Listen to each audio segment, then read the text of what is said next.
Let's get to know Portland a little bit better in this video. For all of you new viewers, I'm going to break down the city. For all of you returning viewers to this channel, I'm going to extend outside of the city once I break it down and talk to you a little bit more about some of the surrounding areas. After all, this channel is living in Oregon, and if you're going to live here, you're going to want to take advantage of the entire state. Let's dig in.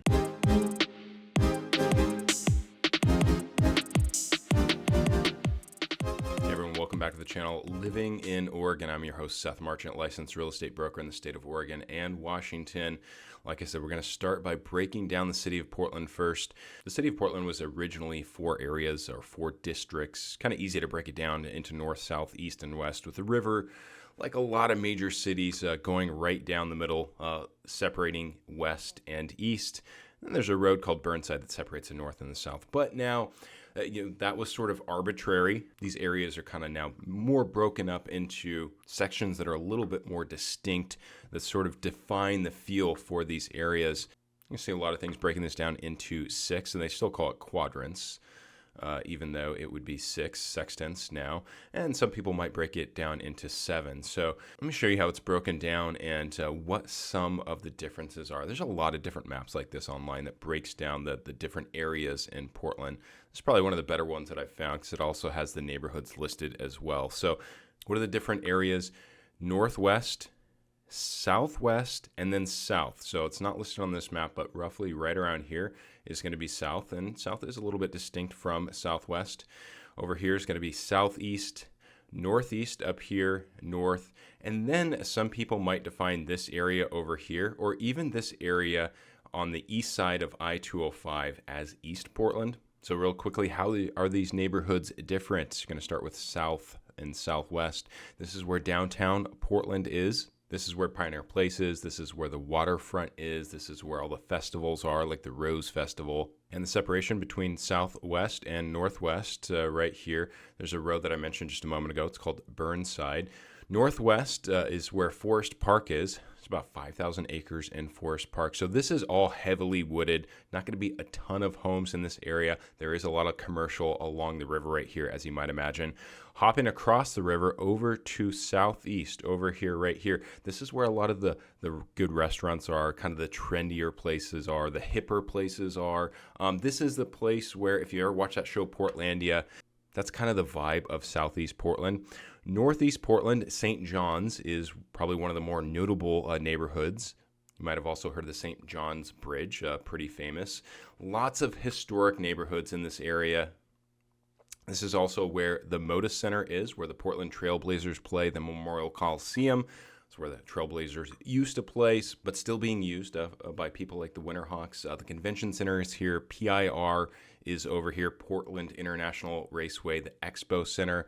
Northeast Portland's kind of been maybe more of the up-and-coming area over the last maybe decade or two. If you're kind of looking for one of those more historic neighborhoods, especially one of those older, like 100-year-old homes, maybe a Victorian, something like that, you're going to find a lot of that in Northeast. I'm not going to find too much distinction right along here. You're going to find a lot of similar neighborhoods between north and northeast right here. As you get further east, it's going to be a little bit different. This is where PDX is, the Portland International Airport. There's also a lot of commercial along here, along the river. So it's kind of got that feel to it, that vibe to it. And I mentioned over here, I-205, this side of Portland, over on the east side. To me, and I've grown up here, I lived here my entire life, the east side of I-205 does have a little bit of a distinct feel from the west side of 205. When you're over here, you're within pretty close driving distance of a lot of things, restaurants and nightlife that you might kind of commonly visit. Whereas when you get into East Portland, it becomes a little bit of a drive. You're probably not venturing over here as frequently. As you can see, there's only one major highway, I-84, kind of goes through this area. So just kind of traveling from east to west, a fair amount of congestion. And like I mentioned, southeast over here, northeast, kind of getting closer to the river. This is where like a lot of the trendy places are. This is where a lot of the great restaurants are. This is where a lot of the places are that people from outside of Multnomah County, outside of the suburbs, might travel to. Actually, in fact, I was here last night, and I do live out in the suburbs. I live in Clackamas County, outside of Multnomah County. and I went to the Buckman neighborhood last night for a friend's birthday party. That's not totally uncommon.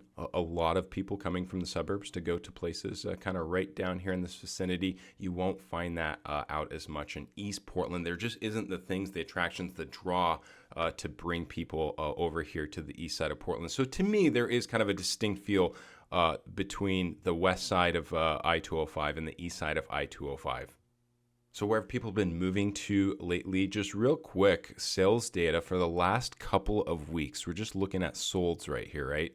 All these little yellow dots are homes that have been sold in the last week. So a lot of people, there's a lot of jobs over here. A lot of people moving to Beaverton, Hillsborough, Tigard, Clackamas County down here, and I'll get to a county map in just a moment. A lot of people moving to places like Milwaukee, Oregon City, Happy Valley, and then a lot of people moving to Southeast Portland, Northeast, North Portland. Not as much activity out here in the east. It kind of tells you a little bit about what you need to know as far as what's desirable and where people are looking to move when they're coming to this area. Now, breaking this down, there's a lot of different maps that you can actually look at to break down the counties, but I found this one. I kind of like this one too because it shows all the cities. So Multnomah County here is going to be kind of this light blue, purplish color. Washington County over here to the west is going to be this kind of light yellow color. This is going to be Clackamas County down here. So Washington County, Hillsborough, Beaverton, Tigard, Tualatin, and Sherwood. Clackamas County is going to be places like Milwaukee, Happy Valley, Lake Oswego, Wilsonville, Westland, Oregon City, Gladstone. Multnomah County is where all the neighborhoods we just looked at, which some people would consider Portland proper. And then just north of that, we are licensed in Washington and do help people buy homes up here. And it is a popular place for people that are considering moving to Portland to look to Clark County, where Vancouver is. In fact, a lot of people are also looking north of Vancouver towards Ridgefield and Battleground. There's a lot of development going on right around these areas. And this is roughly about 30 minutes north of Portland. So if you have to work in Portland, or if you just want to keep close proximity to Portland, family, whatever it may be, up here, Battleground, Ridgefield, roughly 30 minutes from Portland. Your dollar is going to go quite a bit farther than it will, as you might imagine, getting down here into Vancouver, or of course into the Tri-County Portland metro area. But the big thing to know about these counties and about the differences, if you're not familiar with this area, everybody kind of groups all this stuff together. It's one big thing. It's everybody considers this Portland that hasn't been to this area. And this is going to probably be not a whole lot different than a lot of other major metropolitan areas. Once you get outside into the suburbs, it is dramatically different. There is a distinction between Multnomah County, where Portland is, Clackamas County, and Washington County. And there's a distinction between rules and policing. Portland's been in the news a lot lately over the last couple of years. We get questions about how's the state of the city and everything. And the biggest thing to know is that a lot of people that move to the Portland metropolitan area aren't necessarily moving to Multnomah County, which has some of the highest taxes in the country. A lot of them are moving out to what would be considered the suburbs, Washington or Clackamas County. And you're going to be somewhere between 15, 20, maybe 30 minutes outside of Portland if you are working in Portland. Now, over here on the east side of Portland, this was the original suburbs. This is where 100 years ago, if you were living, that was kind of considered the burbs. Now it's Clackamas and Washington County that are considered the suburbs. So people do ask us about crime and things like that. And as a real estate broker, we're not supposed to steer people to or away from neighborhoods, so we're not supposed to speak to people directly about crime. Crime is a subjective thing. Everybody has different feelings about it, so we're really supposed to point towards data rather than opining on how we feel about the current state of crime or what's happening. And so I'm going to show you a couple things here. We'll take a look at a little bit of data, which is really what you want to look at. A lot of people like to look at these heat maps. I will caution you against these heat maps because they can be a little bit deceptive. They're not telling you if the crime is high or low. They're just telling you the areas where the crime is higher. So you could still have low crime technically and still have some of this red show up here. But this still kind of gives you an overall feel of, if you're trying to avoid crime, where are going to be some of the hot spots. You can see a lot of the red up there in northeast Portland. Now, believe it or not, of the 10 safest cities in the state of Oregon, 4 of those are actually in the Portland metropolitan area: Westland, Canby, Milwaukee, Lake Oswego. If you ask some people that are just watching the news about the state of Portland and crime and how safe it is there, those people might not guess that some of the safest cities in the state of Oregon are actually in the Portland metro area. Here's another thing that people like to look at too. Here's Portland homicides 2023. The big one, shootings. Where are you going to encounter that? And that'll just kind of give you a rough overview. And like I mentioned, there's a bunch of great data on the Portland Police Bureau's website. Anything you can think of pretty much as it relates to crime, dispatched calls for service. So this will just give you an idea. Where are the 911 calls coming in from? Here's the monthly neighborhood offense statistics. You can actually break it down neighborhood by neighborhood to see where various different crimes are happening. You've got a list of all the different crimes right here. So biggest thing that I can tell you about the area, again, if you're worried about some of the things you heard on the news, Washington and Clackamas County are very, very distinct from Multnomah County. Okay, so a couple other things that people are commonly also wanting to know about. Where's some of the great food in Portland? Well, one of the great things that we've seen over the years in Portland is that not all the great food is just necessarily located in downtown Portland or in southeast Portland. In fact, some of the better restaurants in Portland have recently opened up locations in the suburbs. You don't necessarily have to go downtown Portland to find great food. I've got food carts typed in here because a lot of people ask about food carts, and just about all of the neighborhoods now, all of the cities outside of the Portland metropolitan area, from Hillsborough over to even Troutdale, has food carts. You can find a food cart station just about anywhere throughout the Portland metropolitan area. Some of the best food is still going to be in southeast Portland, downtown Portland, but you can find a lot of great food out in the suburbs as well. Parks, people asking a lot about parks too. They want people that move here say, well, part of the reason why I want to move here is, all the parks, the trees and all that. The great news about all this is that you're not going to be far from parks regardless of where you're at in Portland. Even if you're in a densely populated area, you're still going to find a lot of parks. You're almost always going to have a park within walking distance, regardless of if you're in Portland proper or if you're out here in the suburbs.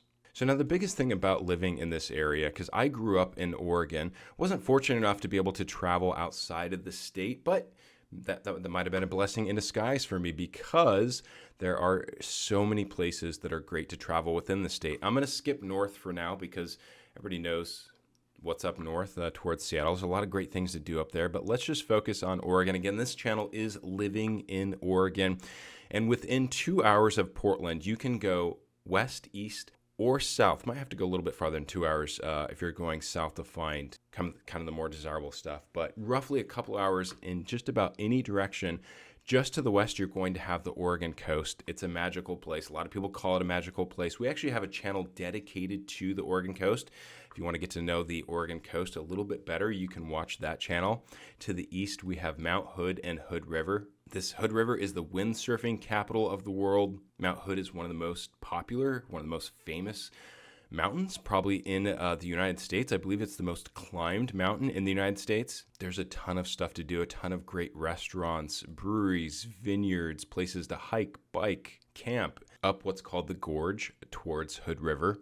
And then another very, very popular place in Oregon, Central Oregon.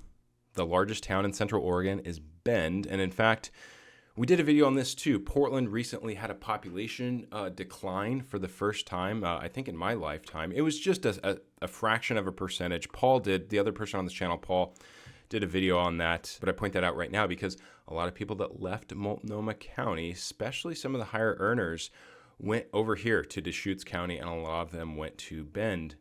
Now, aside from Bend, there are a handful of like resort style type of towns and just little communities.